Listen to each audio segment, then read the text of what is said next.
제일 주제 만해 한론 스님의 포교안에 관해서 주제 발표를 하게 됐습니다. 선학원 갈 때 여러 번 와가지고 좀 친수하기도 하고 또 학교에서 여기 가까워요. 가까워서 15분이면 넘으니까 그러면서 늘 여기가 지근거리에 있는 단체고 그렇게 이제 느껴집니다. 그래서 그때 그 원고 청탁을 할 때 조선 불교 유신론을 중심으로 해서 한국 불교의 지향점에 대한 주제를 하나 좀 발표를 해주시면 하는 청탁을 받았어요. 그래서 뭐 누구나 그렇지만 조선 불교 유신론은 아마 일찍부터 가깝게 친근한 책이라고 이렇게 생각을 합니다. 저도 고3 때 제가 이 책을 처음 읽었는데 그때 강한 영향을 받은 인상이 아직도 머릿속에 남아있습니다. 윤벽산 스님이라고 천주에 와우산 수도권이라고 있는데 거기 불교 학생회를 1학년 때부터 다녔어요.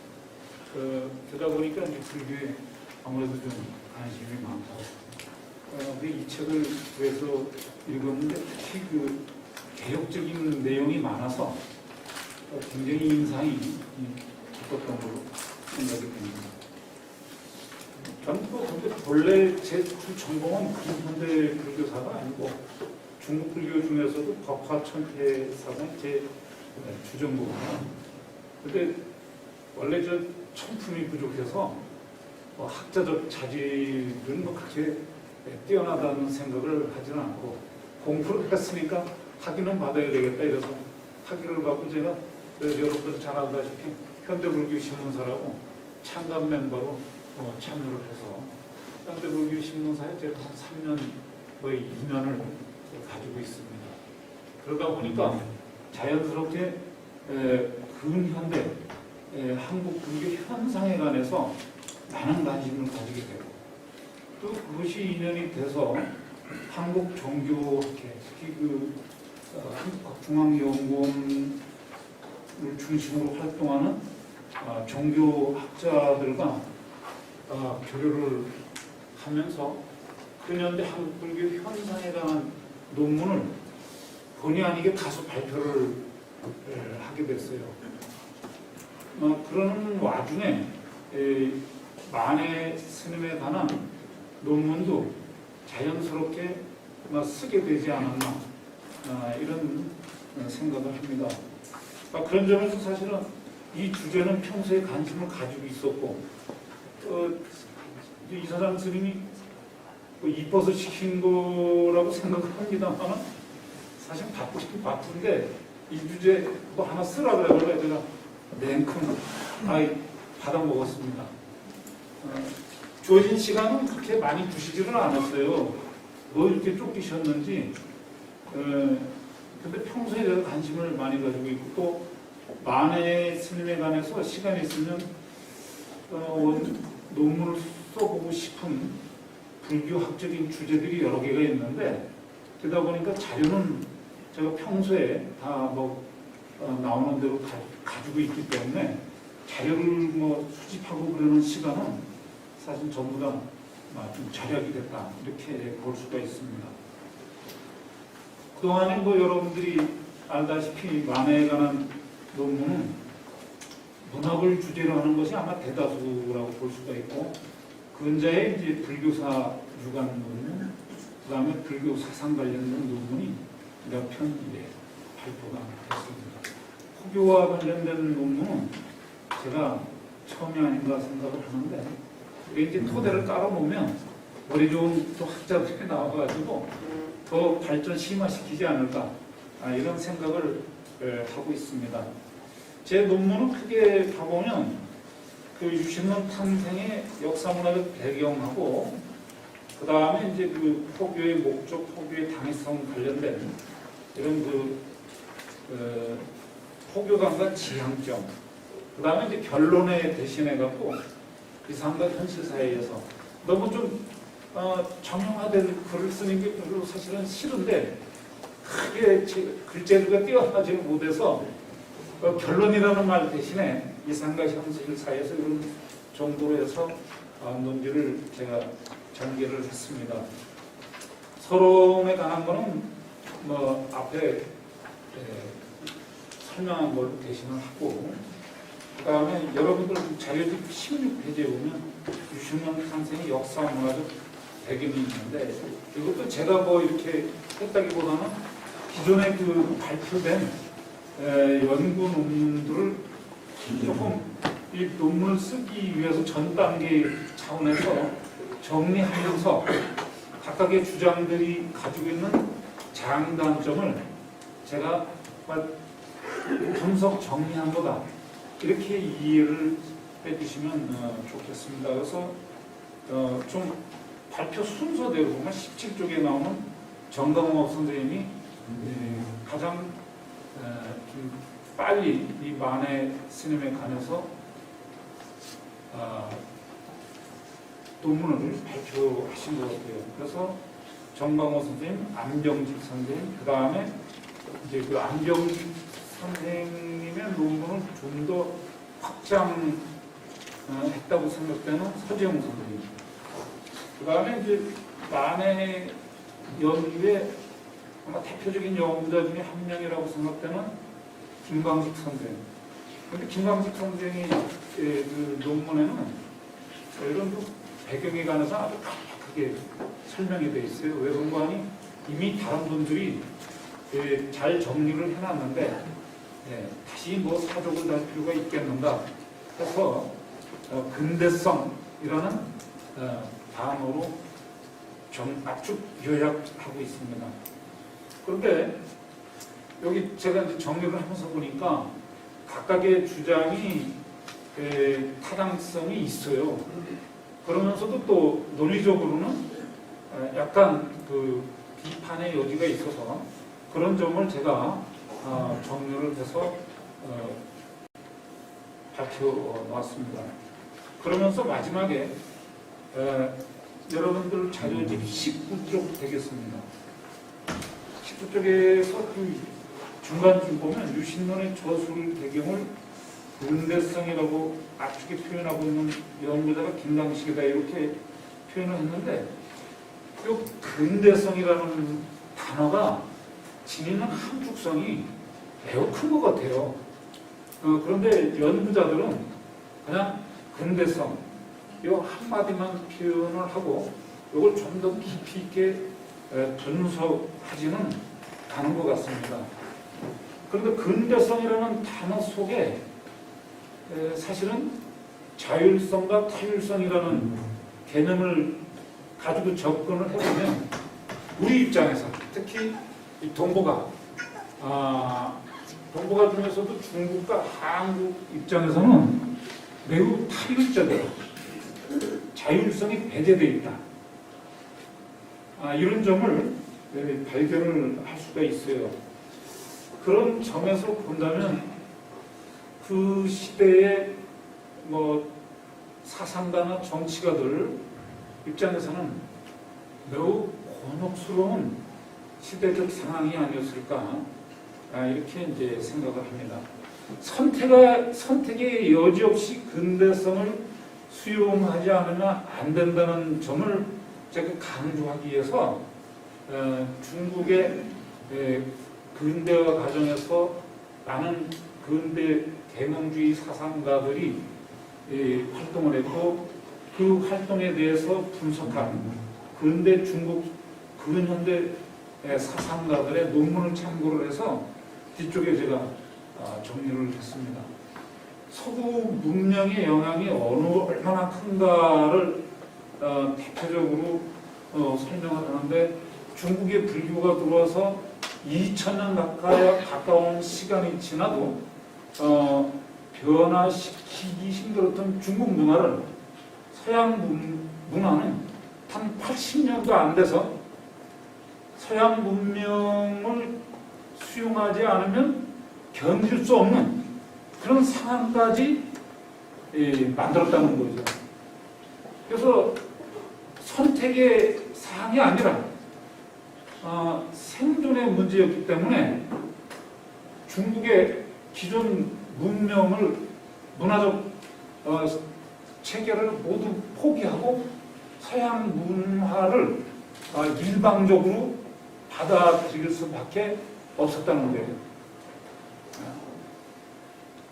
그런 점에서 그 만해 스님이 많은 영향을 받은 분 중에 하나로 알려진 양계초, 이런 분들의 인식도 크게 다르지는 않습니다. 그 중국의 지식인들도 우리나라보다는 조금 더 앞섰던 것 같아요. 아편전쟁을 통해서 중국 문화가 허물어질 때 성리학의 천년시대가 끝나는 겁니다. 문명사적으로 보면.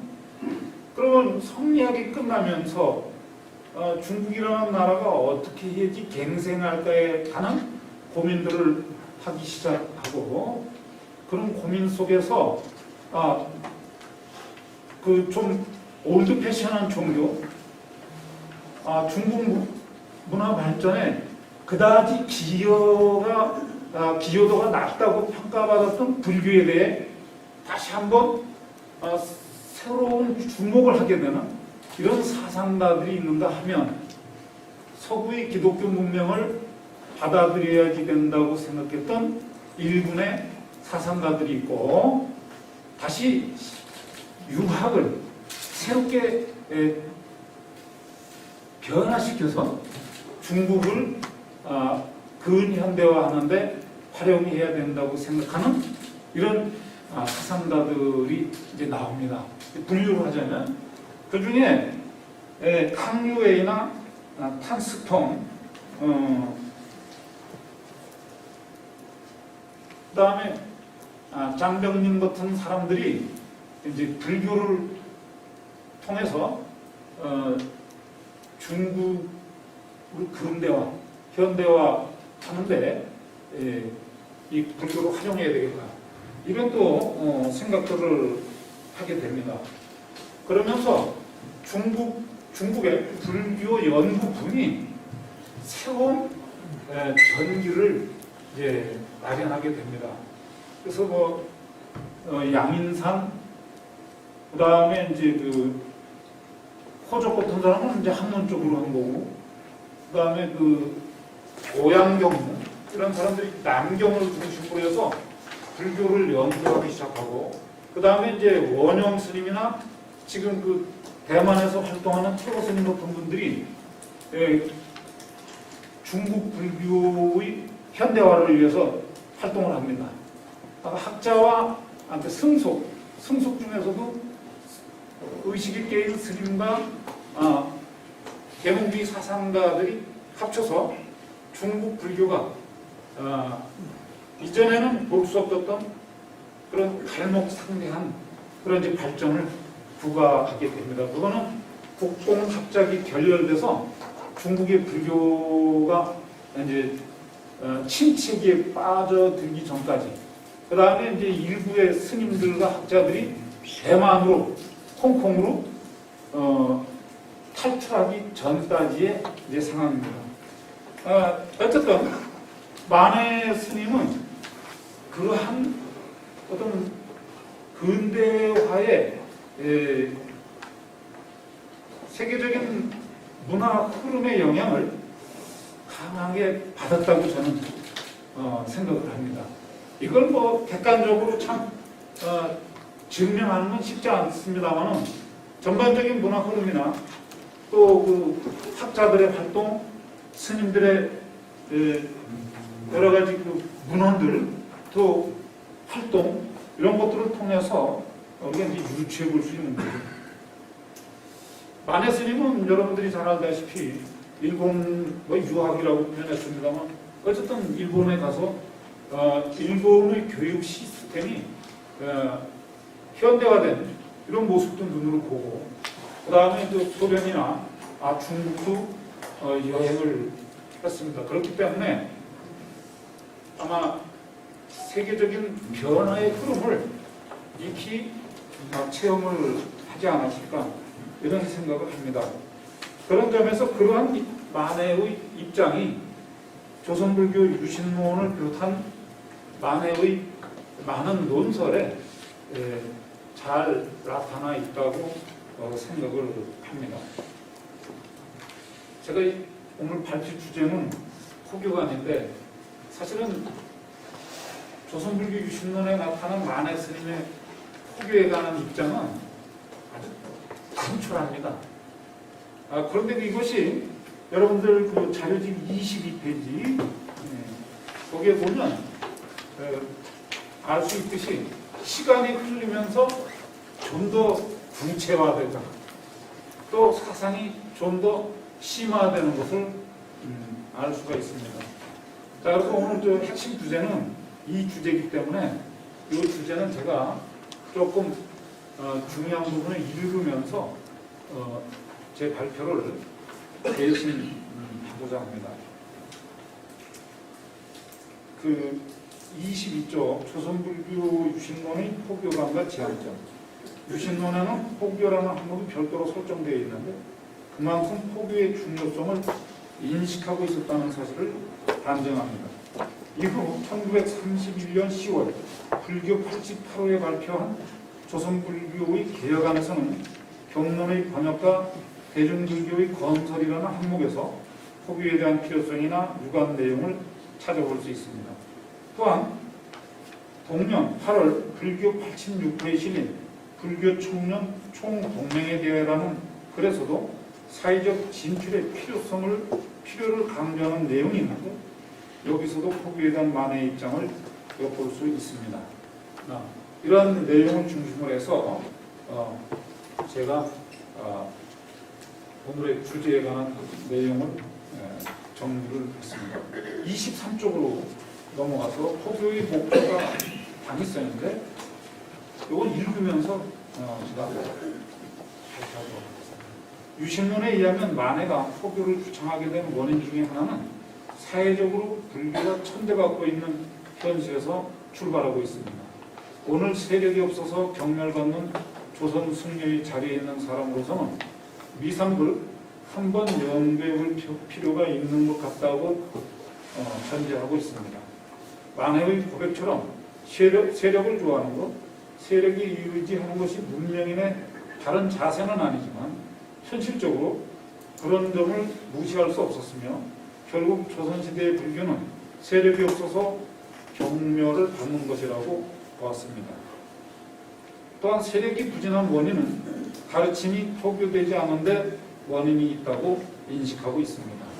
세력의 존보가 사회적 영향력의 크기를 가늠하며 그것은 결국 포교와 직결되어 있다는 점에서 매우 현실적인 인식이라고 볼 수 있습니다.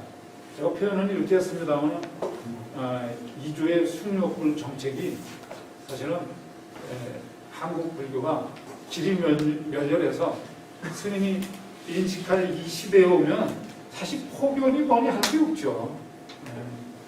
그러다 보니까 스님은 이걸 아마 세력의 유무 문제로 인식을 했던 게 아닌가 이렇게 생각을 합니다. 자, 좀 한 센텐스 건너뛰어서 이상과 같은 만해의 포교에 대한 인식은 당위성을 강조하는 것이라고 볼 수 있으며 진정한 의미에서 포교가 필요한 이유라고 볼 수는 없습니다. 포교를 통해서 가르침을 전파하고 그 가르침을 통해 세력을 형성하며 그 세력을 기반으로 불교적 가르침을 확장하고 마침내 불교적 가치를 구현하는 사회를 건설할 수 있다는 의미에서 포교가 중요하며 다른 무엇보다 필요한 일이라는 직접적인 언급을 찾아볼 수는 없습니다. 다만 만해는 종교에서 특정한 교의를 의미하는 가르침을 종교적 의무의 산과 종교적 세력의 산이 함께 나아가게 하는 원천이라고 언급하고 있습니다. 부연 설명이 없어서 명확하게 이해했다고 볼 수는 없지만 필자는 특정한 종교의 가르침을 통해 구성원이 종교적 가치를 실천하고 특정한 교단을 형성해 공동의 가치를 완성하기 위해 노력하기 때문에 원천이라고 정의한 것은 아닌가 이렇게 생각을 합니다. 불교 유신론에서는 포교의 목적에 대한 직접적인 언급은 찾아보기 어렵습니다. 다만 만해가 남긴 다른 논설문을 통해 다소나마 유추해 볼 수가 있습니다. 1931년 간행된 불교 87호에 실린 불교 유신회란 논설에서 만해는 어느 종교든 종교라고 명목한 이상에는 창생의 구제를 목적하는 것은 물론인데 이미 창생의 구제를 목적할 것 같으면 세상을 떠나 세상을 구할 것이 아니라 세상에 들어와서 세상을 구할 것이니라고 자신이 보는 종교의 존립이와 포교가 종교의 기본 의무 중에 하나임을 언급하고 있습니다. 나아가 종교는 사람을 초월한 것 같으나 기신은 사람을 참 사람으로 되게 하는 것이며 사람을 참 생명으로 인도하여 참 생활을 하게 하는 것이다 라고 종교의 사회적 기능에 대해서 피력하고 있습니다. 안경 좀 잠깐 바꿔서 쓰는데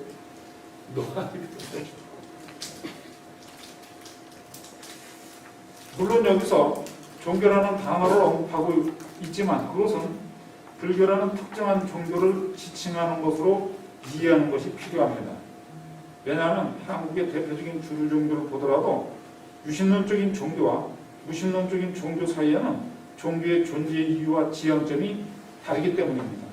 그런 점을 전제하고 만해의 주장을 살펴보면 종교의 일반의 입장이라기보다는 불교적 시각임을 이해할 수 있습니다. 여하튼 만해는 불교는 각인의 정신적 생명에 존재하며 그 자각에 존재하는 것이 아닌가. 이 자각을 분발하여 각인의 가치를 관명을 인정하는 길이 하나 둘이 아닌즉 나는 불교가 참으로 그 대리에 서서 민중과 접하고 민중으로 더불어 동화하기를 바라노라고 강조하고 있습니다. 불교가 민중과 접하고 동화하는 길은 포교를 떠나서는 불가능한 길입니다. 따라서 이러한 만해의 입장을 핏자는 불교에서 포교를 중시해야만 하는 궁극적인 이유와 목적이 어디에 있는가를 설명하는 내용으로 이해하고자 하는 것입니다. 또한 1931년 8월 불교 86호에 실린 불교 전년 동맹에 대하여라는 글에서 불교의 권위가 중생을 제도함에 있다면 불교를 선포할 대상은 일반의 대중이 아니고 무엇인가라는 주장을 통해 포교의 목적과 지향점이 어디에 있는가를 알려주고 있다고 봅니다. 이상에서 간략하게 살펴보았듯이 만해는 포교의 목적과 당연성은 중생 제도에 있다고 주장하고 있습니다. 보다 구체적으로는 참 사람이 되게 하거나 참 생명으로 인도하는 것이 종교이기 때문에 대중 속으로 들어가 포교하는 것이 필요하다고 강조합니다. 이러한 만해의 입장은 53세 때 쓴 조선불교 개혁안에서 명확하게 살펴볼 수 있습니다.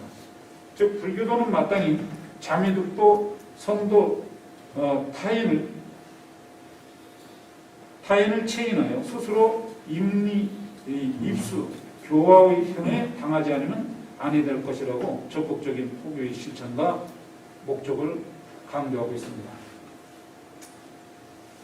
만해가 포교를 강조하고 포교를 통해서 중생을 제도해야 한다는 인식은 시대 상황의 변화에 따른 것이라고 이해할 수 있습니다. 그러한 인식을 하게 된 원인에 대해서도 이미 많은 연구자들이 분석하고 있듯이 서구의 합리성, 시민의식, 자율 등의 사상적 영향을 배제할 수 없습니다. 여행이나 독서, 상황 인식 등을 통해 불교가 대중 속으로 들어가 그들을 깨우치는데 앞장서야 한다는 인식이 확고하게 확립되어 있었던 것입니다. 만해는 세계의 불교계나 종교계의 동향에 대해서도 지속적인 관심을 가지고 있었으며 그런 점이 포교에 대한 그의 사고를 확대하는 결과가 되지 않았을까 생각됩니다. 그런데 필자가 만해의 포교에 대한 입장을 살펴보면서 느낀 점은 단지 서구적 사회에 의해서 성숙된 인식이 확립이라고 보는 것만으로는 이해가 충분하지 않다고 느낀다는 점입니다. 왜냐하면 포교를 중시하는 만해의 시각은 불교의 본질적인 성격을 드러내고 있기 때문입니다. 다시 말하자면 포교의 목적에 대한 만해의 시각은 서구적이기보다는 오히려 초기 불교나 대승불교의 근본 정신을 강조하는 것으로 이해되고 있습니다. 학자가 이미 만해의 대중불교론과 그 교학적 배경이라는 논문에서 법화경이나 화엄경, 음화경 등이 거의 대중불교론에 투영되어 있다는 점을 밝힌 바가 있는데, 불교사의 시간을 대승불교 이전으로 거슬러 올라가면 초기 불교의 전도선언에서 동일한 사고의 원형을 발견할 수가 있습니다. 그 전도선언문에 관한 인용문은 생략을 하겠습니다. 이상에서 인용된 전도선언에 의하면 불교라는 종교가 이 세상에 존재해야만 하는 이유, 불교라는 종교가 지내야만 하는 사회적 기능이 무엇인가를 알 수 있습니다. 신을 찬양하기 위해서, 혹은 관념적인 우상을 숭배하기 위해서, 혹은 기타의 권력이나 세속적인 가치를 추구하기 위해서 불교라는 종교가 존재하는 것은 아니었습니다. 보다 큰 시각에서 세상의 이익과 알라, 평화로운 사회 건설, 존재의에 대한 본질적 성찰 등에서 불교라는 종교의 존재의 이유를 찾고 있는 것으로 볼 수 있기 때문입니다. 이런 정신은 대승불교의 출세본에나 대수고 사상으로 이어졌으며, 만해는 이것을 임리입수에서 창생을 깨우치는 것으로 표현하고 있는 것이라고 봅니다. 만해가 초기 불교의 이러한 사상을 인식하고 있었는지 명확하게 알 수는 없지만, 시대적 상황이나 여행, 독서 등을 통해서 자연스럽게 수용된 것이 아닐까 생각됩니다. 다만 안타까운 것은 이상은 고상하지만 현실은 열악하기 그지없다고 보는 당시의 상황 인식입니다. 유신론의 포교를 언급하는 부분에서 당시 스님들에 대한 어떤 한계, 부정적인 현상 이런 것들을 한 겁니다. 인용문은 제가 읽지 않고 건너뛰겠습니다. 때문에 포교를 하기 위해서는 열성과 인내, 자애의 세 가지를 구비해야만 한다고 보고 있습니다. 물론 여기서 만해가 강조하는 포교는 단순히 신도 숫자를 증가시켜 세력을 확장하는 것으로만 이해되지는 않습니다. 포교를 하기 위해 갖춰야 하는 세 가지 조건은 교육과 수행을 통해 확립된 신념이 없어서는 불가능하다고 생각되기 때문입니다. 불교적 가치가 무엇인가를 철저하게 교육시켜서 일생을 헌신하더라도 후회하지 않을 정도의 신념을 지니지 못한다면 세 가지 조건을 통해서 타인의 삶에 들어가 행복을 공유하는 것은 더더욱 쉽지 않은 일입니다. 그렇게 본다면 선물을 나누기는 쉽지 않지만 불교적 가치를 철저하게 교육하여 출가자 내지 포교사를 양성하지 않으면 안 되는 것입니다. 다만 안타까운 점은 그러한 일에 대해 만해는 구체적인 언급을 남기고 있지 않다는 점입니다. 교육되지 않은 승려, 출가 동기가 미약한 승려 등의 한계에 대해서만 언급하고 있어서 미루어 짐작할 수 있을 뿐입니다. 만해가 강조하는 포교는 포교의 주체적 담당자인 승려들의 교육과 직결되어 있다고 생각됩니다. 승려들이 교육되어 있지 못한 상태에서 올바른 포교의 성과를 기대할 수 없기 때문입니다. 그 인용문은 건너뛰겠습니다. 28조. 당시 불교계의 승려들이 지니고 있던 교육의 정도가 얼마나 열악했으며 사회를 지도하거나 포교라는 이름으로 대중을 교화할 정도의 지적 수준에 머물지 못하고 있다는 점에 대해서 이미 인용문에서 살펴본 바가 있습니다. 역설적으로 보면 그렇기 때문에 교육은 포교와 밀접한 상관성 속에서 거쳐가지 않으면 안 된다고 필자는 생각을 합니다. 그거는 이기영 선생님이나 한상범 선생님의 원고를 제가 인용한 건데 건너뛰겠습니다. 유신론이 발표된 이후의 불교계에서 만해의 생각이나 예상처럼 불교계의 교육제도를 일대히 혁신한 것은 아니었지만 근대적인 교육제도를 일부 수용하여 사회적 요청에 부응하려고 노력했던 점은 부인할 수 없습니다. 유신론에서도 교육을 강조하면서 사상의 자유가 어찌 사소한 장구의 훈구와 남과 나의 사견에 그치겠는가. 이는 학계의 사상적 자유가 승려의 그것만 못하고 사상의 부자유가 또한 승려만 만한 것이 없는 실정이니 이같이 끝내 노의 학문에 돌아가고 만다면 승려라는 이름도 감당할 수 없을 것이다 라고 하여 승려 교육의 한계를 지적하고 있습니다. 전통적인 승려 교육이 풍부하게 집중되어 있고 그것도 사자상승의 전통에 묶여 자유스럽지 못함을 비판한 것으로 이해할 수 있습니다.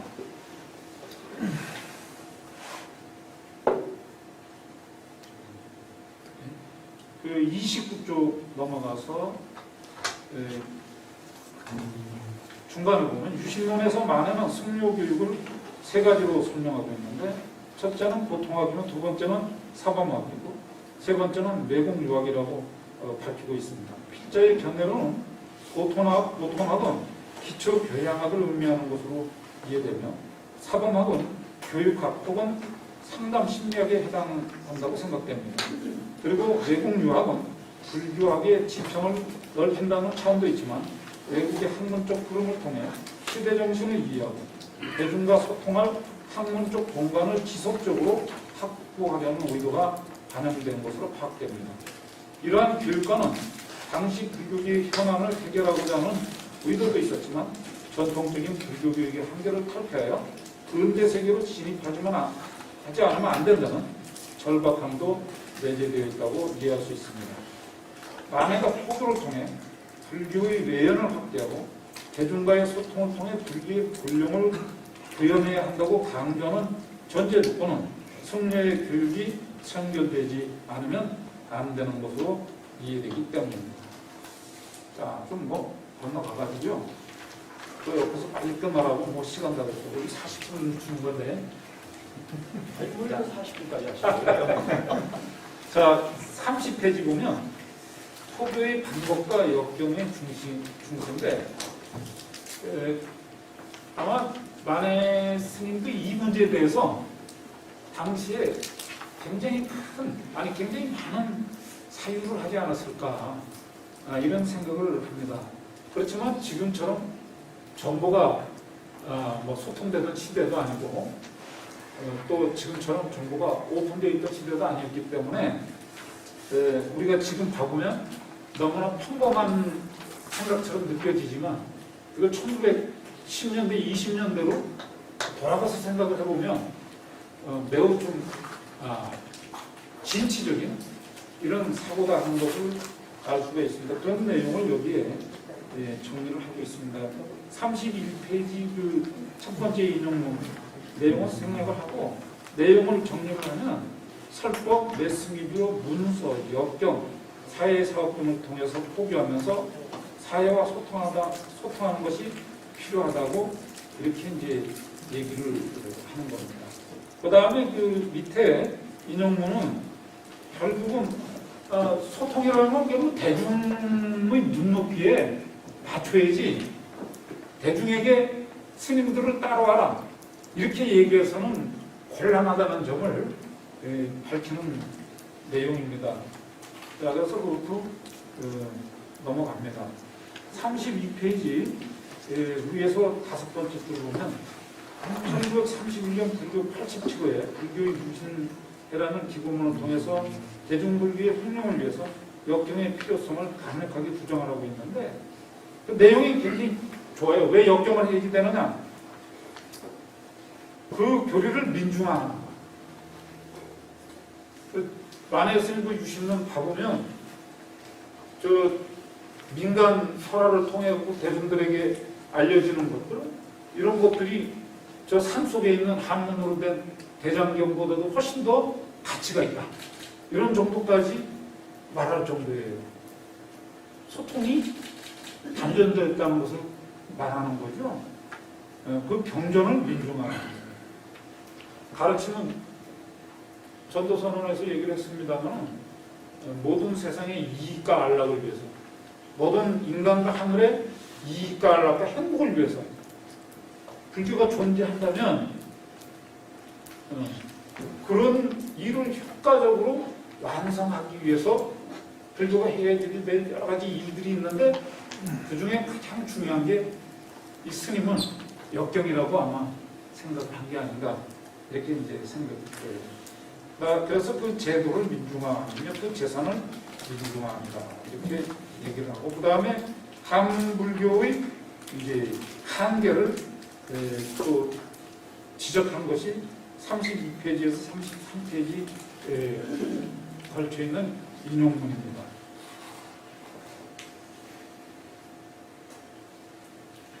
여기서 거기 잠깐 봐보면 따라서 불경을 번역하는 것이란 결국 불교 교리의 시대의 사조에 적응한 점을 많이 지적하고 논거하여 방대심원한 불교 교리의 중생을 제도하는 방편에 있어서 갖추지 않음이 없는 것을 일반에게 알려주는 것이 가장 필요한 것이라고 이렇게 강조하고 있습니다. 이런 거는 사실은 뭐 지금도 똑같아요. 근데 불교가 뭐 300만 명이 떨어졌다고 뭐 작년에 저저전에 그러니까 난리인데 30만 떨어지면 어때요? 이 스님들한테는 제가 좀 요거도 먹을 말씀인데 앉아가지고 누워가지고 감 떨어지기만을 기다리고 있다가 인체 와가지고 300만 명 숫자 타령을 해갖고 무슨 의미가 있겠어요? 그래서 이런 점은 여전히 지금도 유효하다 이렇게 이제 보고 있습니다. 그 다음에 이제 포교나 역경의 그 필요성을 강조하는 것이 1937년 불교 신 제3집의 이제 기본 역경의 근무에 관한 내용인데 33쪽 두 번째 그 인용문입니다. 그 다음에 이제 34페이지 한문이라는 것이 결국은 뭐냐면 특수한 지식인들만의 문자지 대중을 소통할 수 있는 징검다리는 못 된다. 이제 하면서 불경을 일반인들이 쉽게 접근할 수 있게 번역해야 된다 하는 것을 강조하는 그런 내용입니다. 그리고 이제 뭐 학문적으로는 그렇습니다. 이 한자라는 게 동북아시아, 중국을 중심으로 한국, 일본, 베트남까지 문명을 좀 소통하는 어떻게 보면 공동 키워드 같은 이런 역할을 했지만 20세기 들어서 특히 이제 문화의 중심이 특수한 기득권층 일부에 있는 것이 아니고 일반 대중들에게 이제 돌아가죠. 이제 그렇게 봐보면 이 스님의 사고가 훨씬 더 현실적이고 시대에 앞서 있는 이런 사고라는 것을 알 수가 있어요. 그런데 지금도 여전히 제가 초파일 법문 같은 거 가끔 봐보면 한문으로다가 쓰고 있어요. 근데 굳이 한문으로 왜 써야 돼요? 한국 사람인데. 전 중국 가고 발표할 때 일부러 한국어로 읽어요. 중국어로 안 읽어요. 왜? 내가 한국 사람인데 중국 가고 왜 중국어로 통역하라고 그러고 한국어로 읽어요. 번역은 미안하지만 그래 통역이 필요한 거야.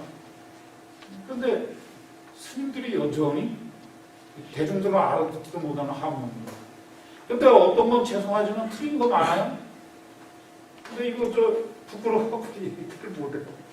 또 어떤 건 경전에서 그냥 따왔어.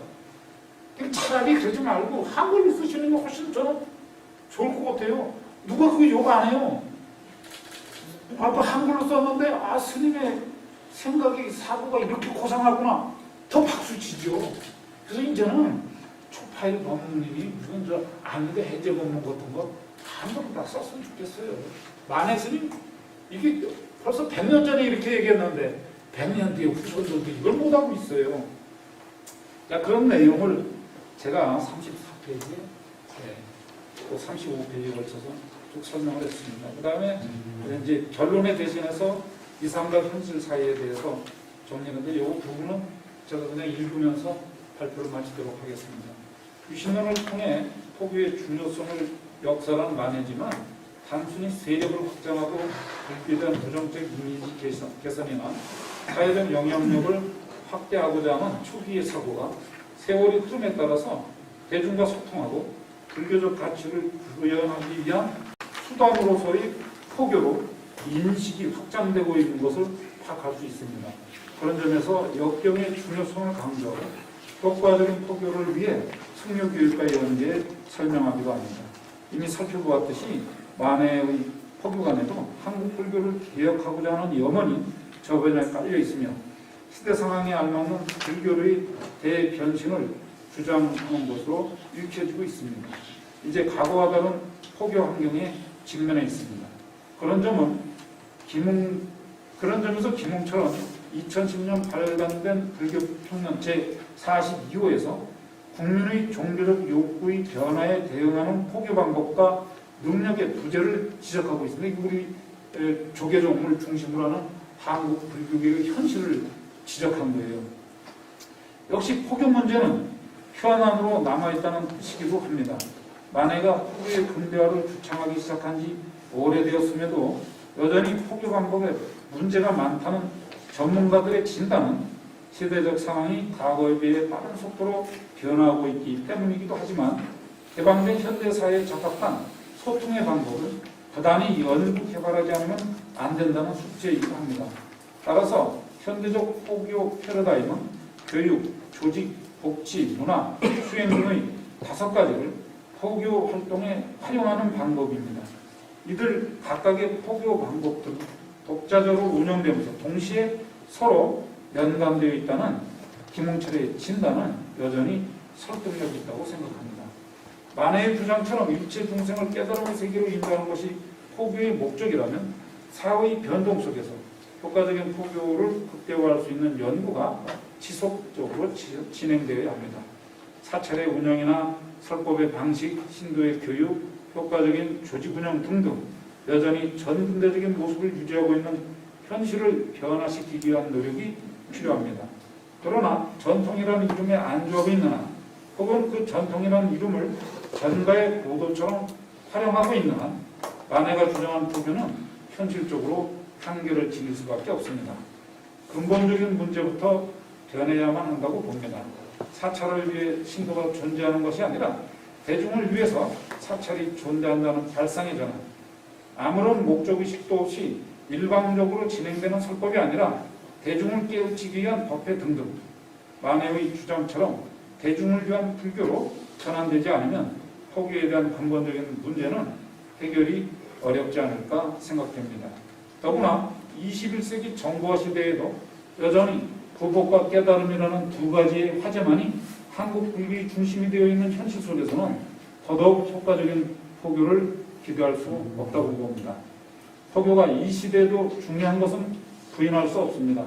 다만 시대 상황이 보다 복잡해졌으며 정보를 접하거나 전달하는 방식도 매우 간편해졌습니다. 그런 점에서 여전히 중요한 것은 도제들의 교육입니다. 포교의 중심에 서서 활동하는 도제들의 의식이 전 근대적이라면 현대사회에 맞는 포교를 기대할 수도 없을 것이지만 설사 포교라는 형태의 어떤 행동을 하더라도 대중들의 호응을 끌어내기 어려울 것입니다. 그런 만큼 효과적인 교육을 통해 도제를 양성하고 그런 도제들을 중심으로 교단이 단합할 때 효율적인 포교가 가능해진다고 봅니다. 따라서 이 시점에서 돌아보면 만해의 외침은 간절하게 다가오지만 한국 불교의 현실은 여전히 시대의 변화에 부응하고 있지 못하다는 점입니다. 이상으로 제 발표를 마치겠습니다. 감사합니다. 예, 오경호입니다. 선생님 발표하신 가운데 100년 전에 만해가 주장했던 그 문제 제기가 오늘날까지도 역시 유효하다는 것은 많은 어떤 의미가 있다라고 하는 지적은 참 실제적인 그런 측면에서도 귀담아 들 내용입니다. 제 노편문은 41페이지부터 읽는 것으로 대신하겠습니다. 만해의 대표적 저술 조선 불교 유신론은 동시대 한국 불교의 문제점과 극복 방안을 제시하고 있다는 점에서 현대 불교와 사상계에서도 여전히 주목받고 있습니다. 발제자가 조선 불교 유신론을 대상으로 포교만의 핵심, 포교의 방식, 포교를 통해 지향하고자 했던 불교적 가치를 규명하고자 한 시도는 실사구시적 측면에서 동의합니다. 특히 우리는 만해를 통해 배울뿐만 아니라 우리 시대의 불교를 염려하고 계획해야 하는 것입니다. 단순히 어떤 책상에서만 거론될 문제는 아니라고 하는 겁니다. 발표자는 이 글의 서문에서 유신론에 나타난 포교관과 그에 대한 만의 입장과 지향점이 무엇인가를 살펴보려고 한다고 했습니다.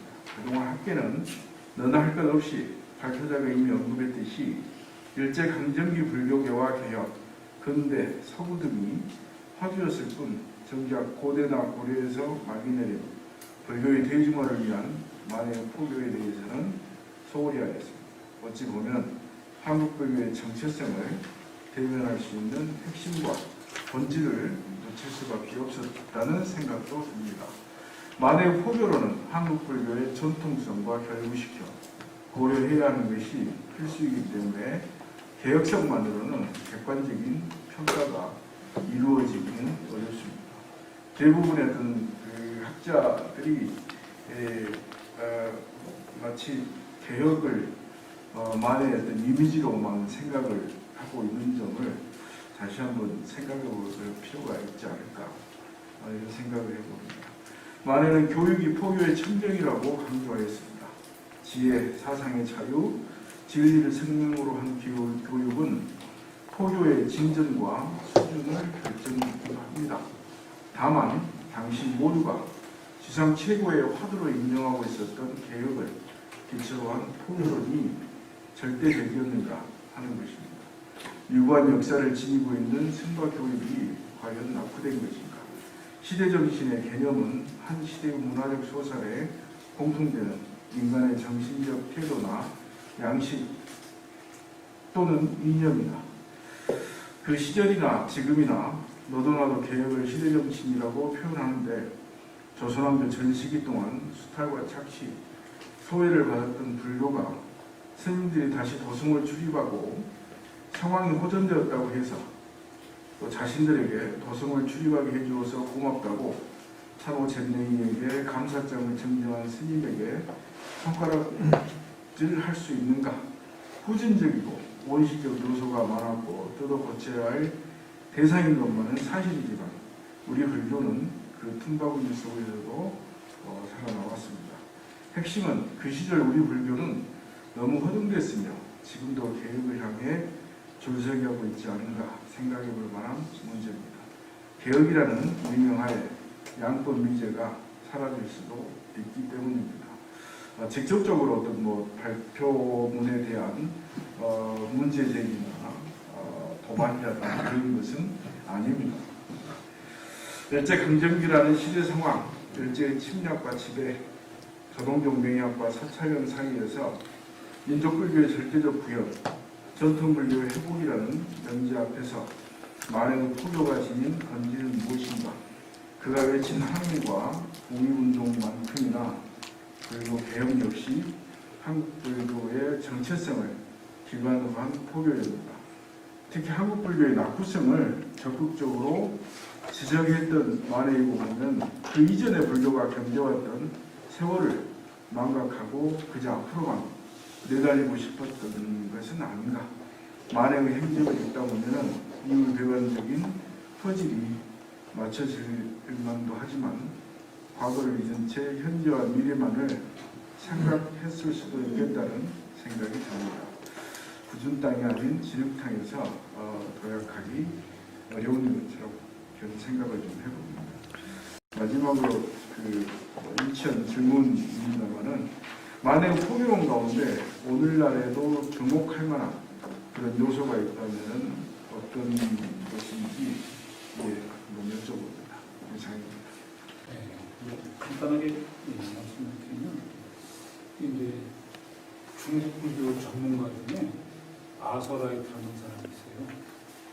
이 평생 중국 불교를 연구하는 사람인데 통시적인 차원에서 특히 명청대에 가면 중국 불교가 쇠락하고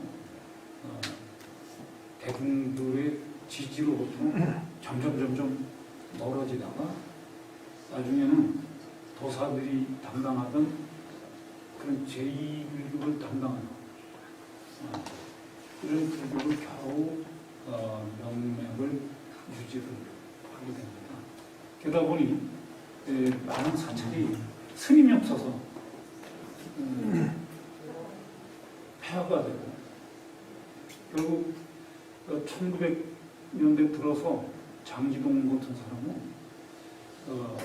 서구의 근대교육제도를 중국에 수입하면서 폐허된 사찰에 학교를 만들자 이제 이런 얘기를 하거든요. 불교가 살아남았다 해서 살아남은 건 아니죠. 자기 정체성이 상실됐다는 뜻입니다. 자기 정체성이 상실된 종교는 껍데기는 유지할지 모르지만 미안하지만 알맹이는 지속적으로 보존하기가 어렵다 하는 것을 얘기를 하거든요. 그런 점에서 본다면 만해 스님의 조선불교 유신론은 한국불교에 똑같이 적용할 수 있는 것이 아닌가 이런 생각을 해봅니다. 조선시대에도 불교가 있었죠. 또 그 불교가 불교가 아니다라고 지명하고 또 부정할 수는 없어요. 그렇지만 그 불교 전통이 정체성이 올바른 불교였느냐? 라고 우리가 한번 반성적으로 생각을 한다면 또 반성적으로 연구를 해야 됩니다만 그런 점에서는 여전히 논란의 여지가 있어요. 저는 한국 불교가 갱생하기 위해서 더 발전하기 위해서는 그런 점을 명확하게 짚고 넘어가는 자세가 필요하다 이렇게 생각을 합니다. 그런데 그러지 못하기 때문에 이 시점에 와서 특히 다종교 형식인 이 시점에서 보면 불교가 서 있어야 될 공간이 점점 줄어드는 것이 아닌가 이렇게 생각을 합니다. 그 질문에 관한 내용인데 만해 스님의 그 포교관 중에서 재밌는 게 전도선언 얘기를 했습니다만 불교의 근본 정신을 되찾자, 근본 정신으로 되돌아가자 이걸 말하고 있는 거라고 생각이 들어요. 그런 점은 이 시점에도 여전히 유효한 말씀이라고 생각을 합니다. 사실은요, 포교라는 것이 무슨 세티스트들이 자기 세력을 확장해가지고 뭐 하는 이런 포교가 되어서는 안 된다고 생각을 해요. 신천지처럼 무슨 해가지고 다른 사람들 비판하고 싸우고 그래서 이 인간의 인간성을 갖다가 도구하는 이런 포교가 아니고 만해 스님처럼 참 생명, 참기를 가르쳐주는 이런 포교. 이런 말씀은 이 불교의 전도선언에서 얘기하는 인천의 이익과 안락과 행복을 위해서 성단이 나가야 된다는 이런 가르침하고 저는 조금도 다르지 않고 이렇게